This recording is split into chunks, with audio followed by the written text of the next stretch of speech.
Hey everyone, this is Tetsu Kato, Tetsu Live on Real Progressives here on Facebook and YouTube.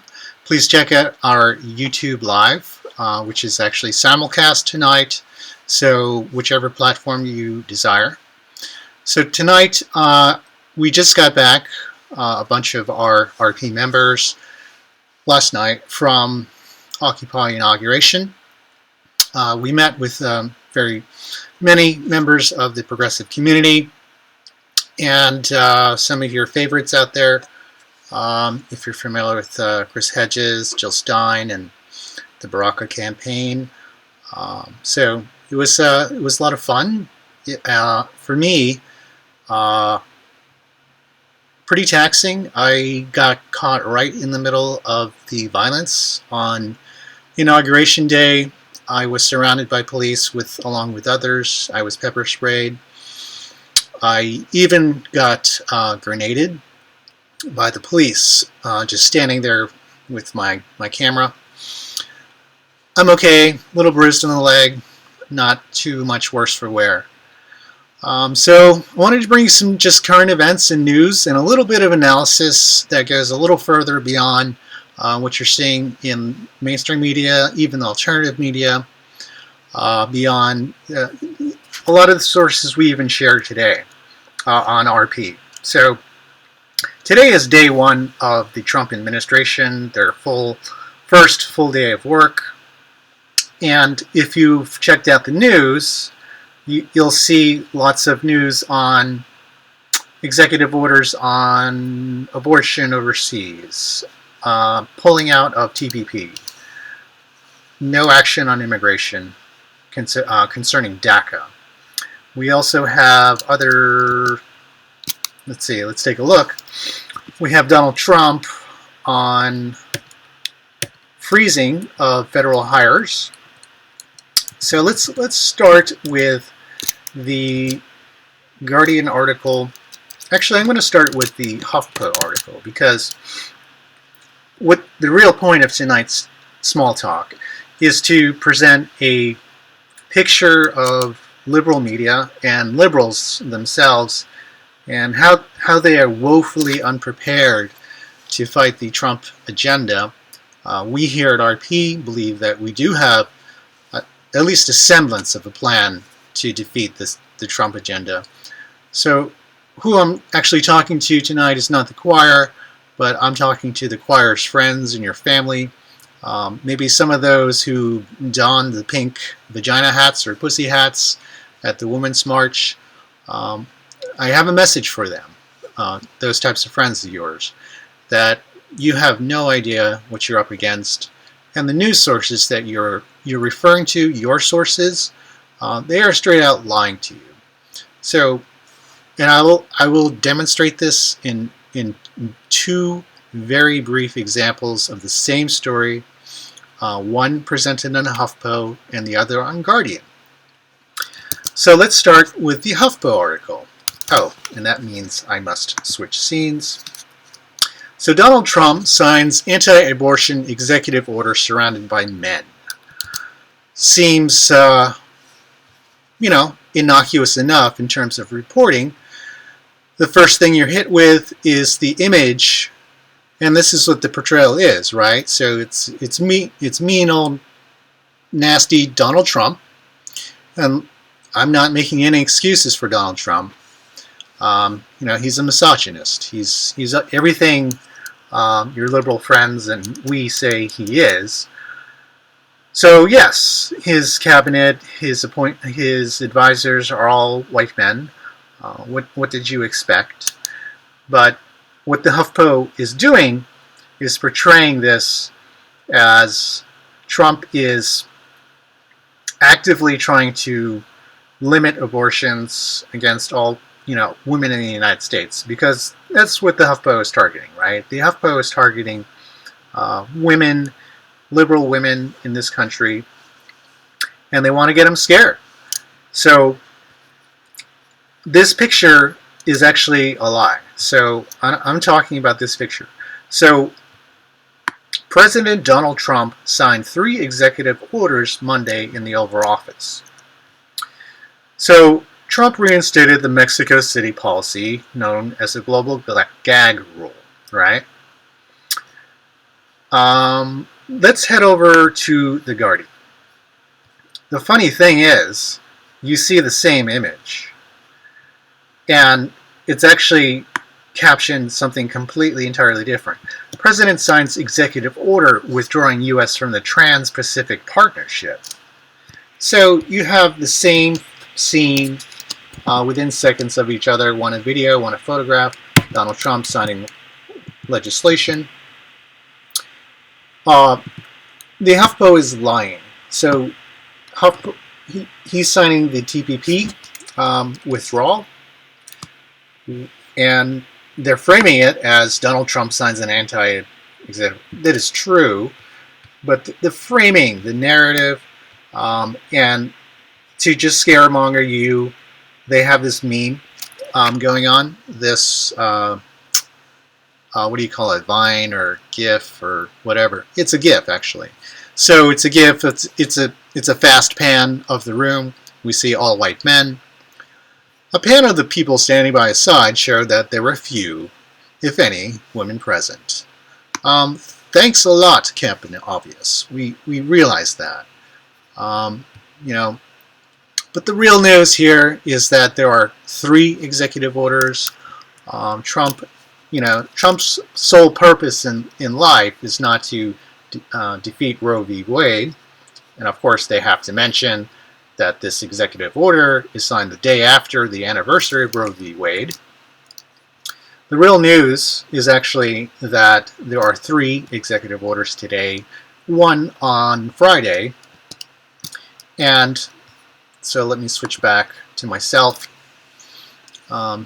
Everything going okay with these streams, people? So I'm going to just check in here.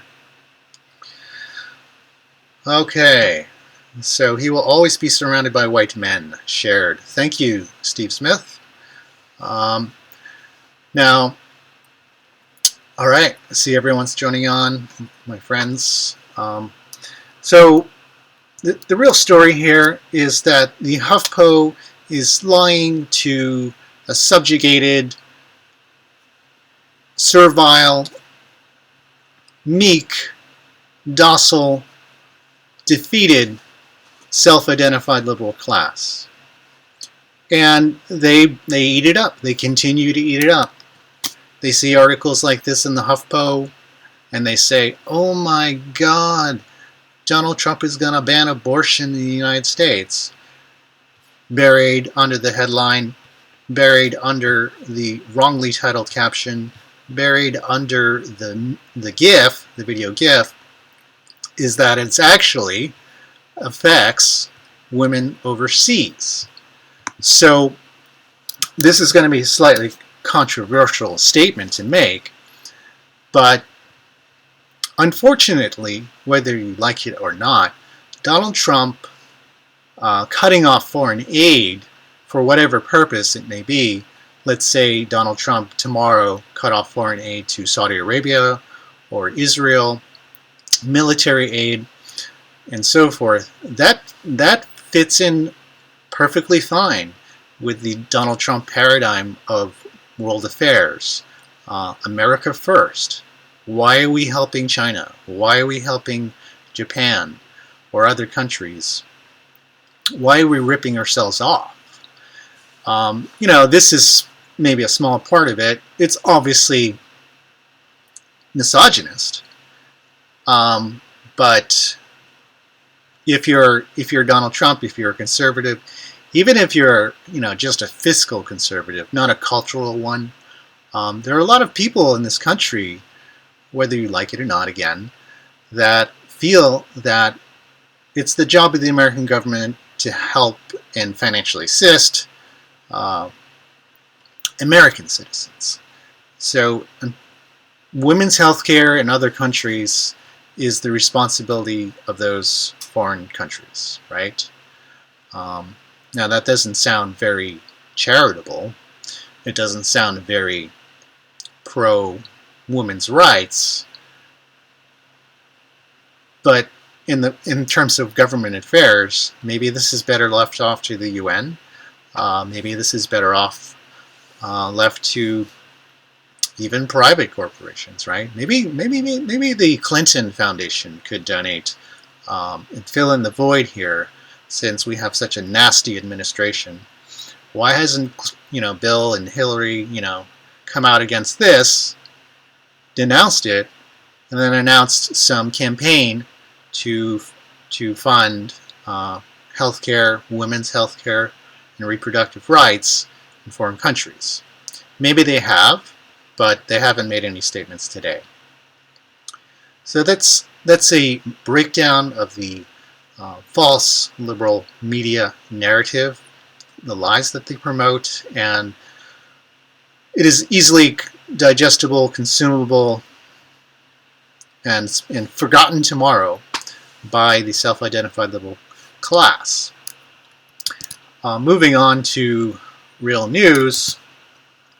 If you're following the executive orders from Friday, where Donald Trump has written a mostly non-substantial, ineffectual executive order against Obamacare. It's really just a statement. It's not, and that's why it hasn't been reported in the news.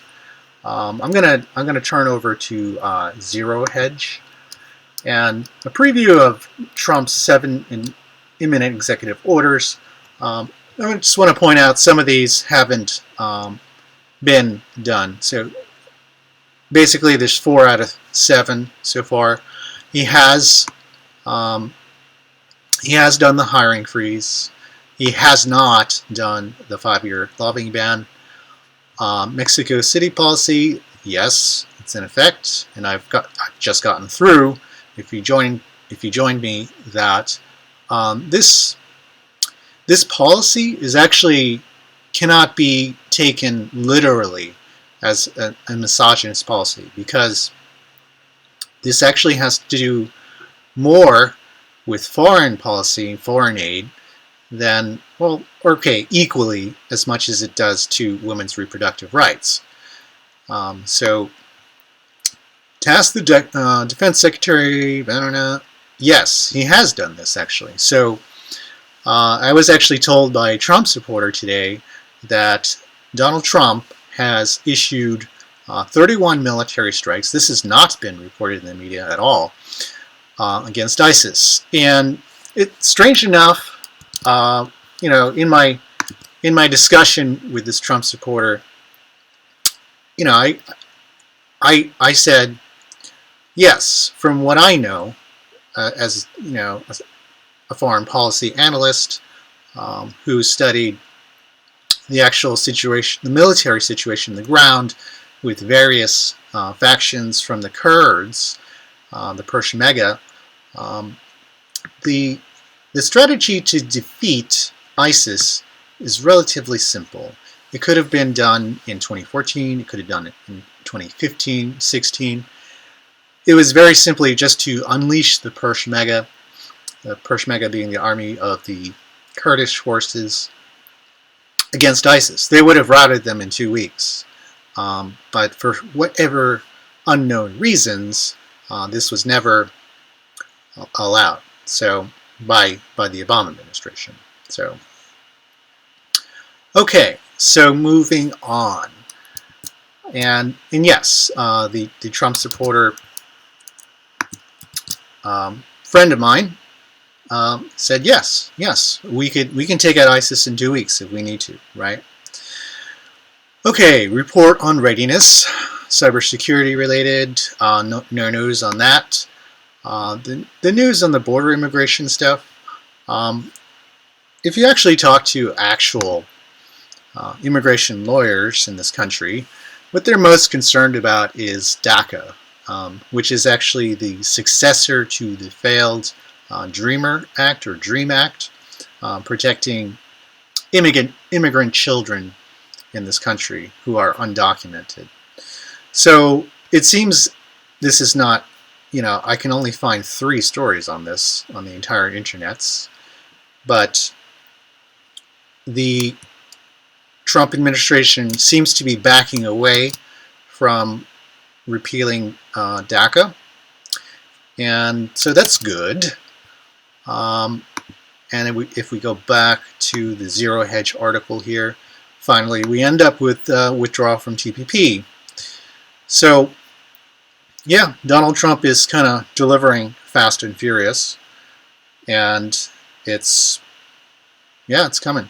So I will just end up here with some charts. These 3 charts, they're actually from the same article on Zero Hedge. I just pulled them out into separate graphs for you because it's a little hard to read.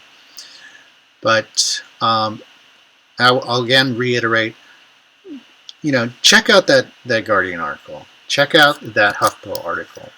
See, look at the title, look at the photographs, look at the content, and you will see, and mind you, the Guardian is not exactly a liberal mouthpiece, right? It's nowhere near a progressive one. It's pretty much the New York Times of London and of England. But you can see, what a worthless piece of digital journal, bits and bytes that the HuffPo is. Absolutely worthless. Do your liberal friends a favor.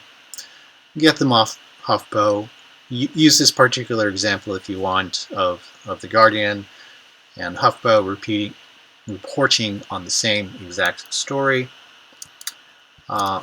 So to close out, if your friends are actually worried and your liberal friends what Donald Trump may do, they might want to read up on exactly how Donald Trump attempts to accomplish all this.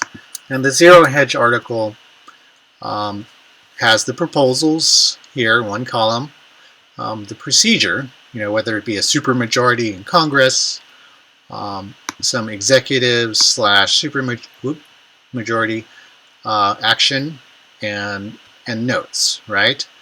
So pretty much everything on the Trump agenda is right here. My encouragement to everyone at the Women's March is not to go home, put their signs aside as some souvenir from 2017, but to actually engage against the Trump administration, against the Trump agenda. Join us, real progressives. We will help you. We want the same things. We want to defeat the Trump agenda.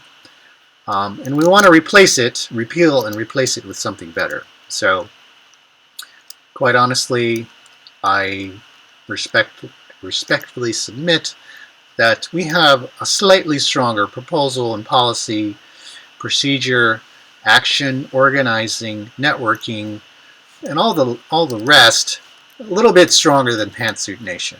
Okay, I said on the train going into one of the events at Occupy Inauguration, what sounds better to you? A pair of pants or a real path forward? So that's about it, guys. You can check out the Zero Hedge article. You can check out the HuffPo article and the Guardian article. If you like this and you're really interested in actually trying to engage and try to encourage your liberal friends, your Pantsuit Nation friends, to join us in the real fight, the real struggle to defeat Trump, you might want to share those couple articles. All right, so this is Tatsu live back from Occupy Inauguration. Check us out on YouTube. Same stream on YouTube now. And look out for videos from Occupy Inauguration all this week. We will have exclusive videos of Chris Hedges, interviews with Jill Stein, and the like. Panelists, which Steve Grumbine has sat in on with Lee Camp right next to him. It was really great stuff. So we have exclusive footage for you Look for that all this week. All right, so this is Tatsu Ikeda with Tatsu Live, Real Progressives, signing out. Thanks a lot.